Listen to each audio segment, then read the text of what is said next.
is the Secretary General of my party, or our party, Senator Shakila Abdallah, all the way from Lamu.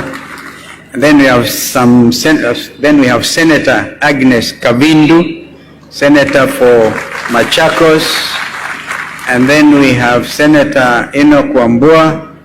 He is also the Deputy Minority Leader in the Senate. Then we have a number of MCRs from all over the place.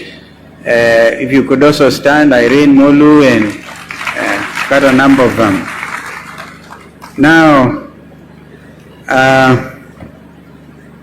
I want to make my remarks, but I must also tell you to tighten your belt because I'm here to intentionally provoke you as professionals, because it's a call to action if indeed we want to save our nation. And so I'll read these remarks and perhaps juxtapose them occasionally with other remarks. Mr. Chairman, or is it Mr. President Kakai? Philip Kakai, Madam Chief Executive Officer, CPA, Dr. Grace Kamau, incoming incoming chairman, Professor Elizabeth Kalonzo. I love that name. Reminds me of where I come from.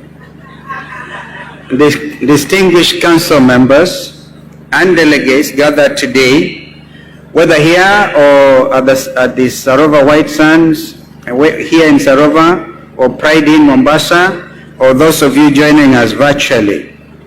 It is a great honor to address the Institute of Certified Public Accountants of this 42nd annual seminar. And ladies and gentlemen, ISPAC has a long and very rich history.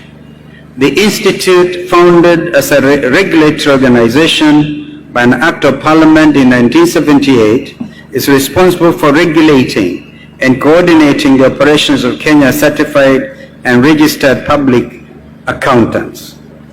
You not only advise the Examination Board on examinations and standards, you also advise the Minister for Finance on matters relating to financial accountability in all sectors of the economy by setting and enforcing standards of professional practice such as accounting, auditing, and ethical standards.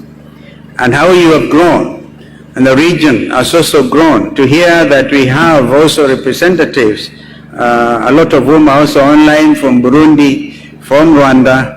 In fact, your council member tells me even Somalia, the newest member of the East African community, from Tanzania and wherever. I don't know whether there are others from the Republic of South Sudan, the world's newest country. As such, and governed by law,